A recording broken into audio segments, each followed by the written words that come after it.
Bom dia, boa tarde, boa noite, seja bem-vindo ao nosso podcast 128 do Medicina do Conhecimento. Juntos compartilhamos ciência e informação a qualquer momento e em todo lugar. Eu sou Pablo Guzmão, anestesiador, e como compartilhar e multiplicar, convido você, ouvinte, a conversarmos sobre assuntos sem fronteiras no mundo do conhecimento. Por aqui você ouve tendências, dicas e a prática da medicina, além de assuntos que nos proporcionam qualidade de vida. Fica a pergunta se a dexametasona intraoperatória poderia ser benéfica em pacientes submetidos a cirurgias oncológicas.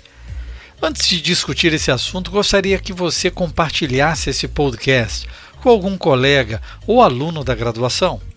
O assunto pode fazer a diferença na tomada de decisões e você apoia nosso projeto.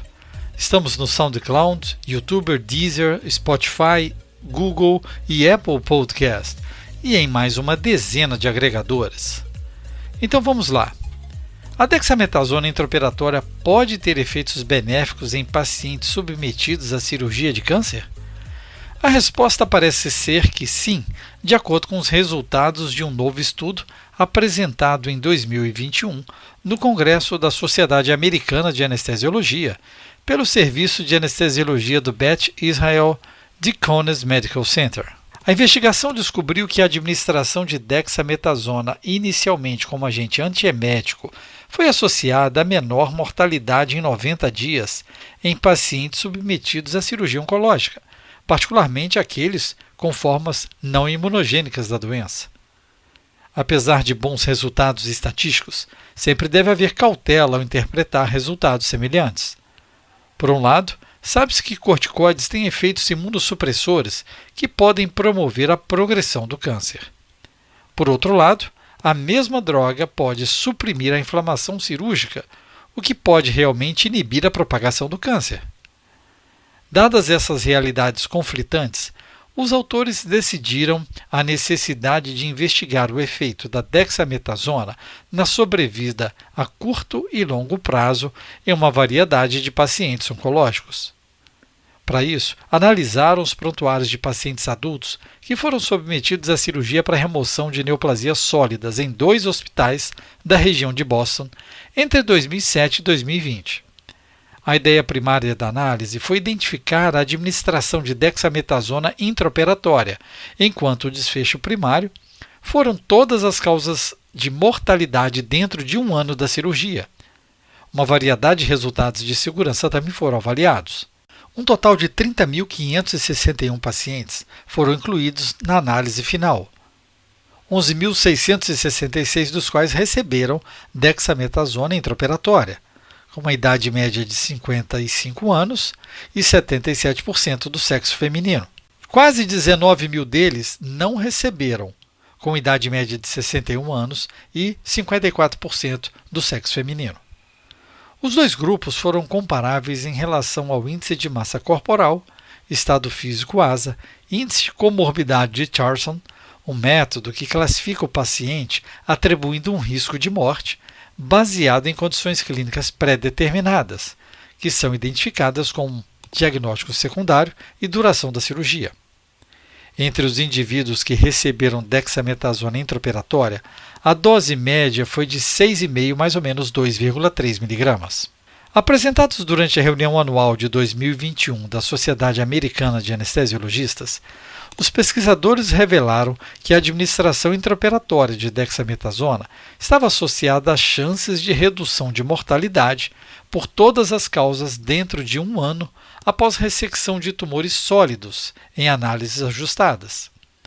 Especificamente, a mortalidade em um ano foi de 1,8% entre os pacientes que receberam dexametasona, em comparação com 4,1% entre seus colegas que não receberam o agente. O grupo de pesquisadores realizou uma análise primária em que foram analisados subgrupos de pacientes submetidos à cirurgia para câncer imunogênico ou câncer não imunogênico. Os resultados que o efeito da dexametasona na melhora da sobrevida foi evidente apenas no grupo não imunogênico. Isso também pode explicar os resultados de estudos anteriores que encontraram efeitos diferenciais da dexametasona dependendo do tipo de câncer. De fato, entre mais de 23 mil pacientes com formas não imunogênicas de câncer, a taxa de mortalidade foi de 1,4 nos pacientes que receberam a dexametasona e 3,2 nos que não receberam. Em 6.600 pacientes com câncer imunogênico, por outro lado, a taxa de mortalidade foi 4,2 nos pacientes que receberam a dexametasona e 6,5 naqueles que não a receberam. Os autores também realizaram um tipo de análise de risco-benefício, porque tudo tem um preço, e a dexametasona também tem alguns efeitos colaterais. Esta análise constatou que 11,2% dos pacientes que não receberam dexametasona apresentaram hiperglicemia pós-operatória, significativamente menos do que os pacientes que receberam dexa em baixa dose, 14,5%, ou dexametasona em alta dose, 16,7%. De fato, os pacientes que receberam altas doses da droga foram 55% mais propensos a sofrer hiperglicemia pós-operatória do que seus pacientes que não receberam dexametasona. Por outro lado, 1,8% dos pacientes que não receberam a dexametasona desenvolveram infecção do sítio cirúrgico significativamente mais do que aqueles que receberam dexametasona em baixa dose, 1,1%, ou em alta dose, 0,7%. Da mesma forma, a administração de dexametasona pareceu ter um efeito protetor em relação a complicações infecciosas maiores, que foram observadas em 2,4% dos pacientes que não receberam a droga, 1% dos que receberam em baixa dose e 0,9% dos que receberam alta dose de dexametasona. Apesar desses resultados encorajadores, os pesquisadores foram rápidos em notar que as descobertas ainda precisam ser apoiadas por mais pesquisas. Houve diferenciação entre tumores imunogênicos e não imunogênicos, de acordo com as diretrizes das sociedades da especialidade. Mas, por se tratar de um estudo observacional, o próximo passo seria ser mais específico no status de imunogenicidade de cada tumor, chegando à reprodução desses resultados a partir daí. Um estudo controlado randomizado seria difícil por causa do tamanho do efeito, e o próximo passo seria pesquisar em bancos de dados nacionais e tentar reproduzir os efeitos diferenciais da dexametasona em cânceres imunogênicos e não imunogênicos. Uma visão crítica para esse estudo retrospectivo é que existem muitos fatores desconhecidos que podem confundir seus resultados, incluindo a administração da quimioterapia e outros medicamentos, as comorbidades basais do paciente e o estágio do câncer. Mesmo com todas as dificuldades metodológicas, um estudo clínico que tenha resultados encorajadores merece ser discutido e aprofundado, buscando resposta a perguntas tão importantes na prática clínica para medicamentos usados de forma tão frequente como a dexametasona no intraoperatório, mesmo que com outros objetivos, no caso, a redução de náuseas e vômitos.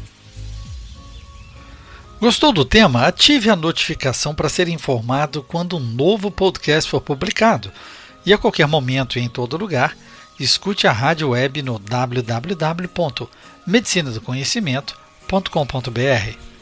Escolha também sua plataforma e ouça mais podcasts. Siga pelo Spotify, Deezer, iTunes, Google Podcasts, SoundCloud e YouTube e mais uma dezena de agregadores. Na Medicina do Conhecimento, você escolhe o player da sua preferência. E é muito importante o seu feedback.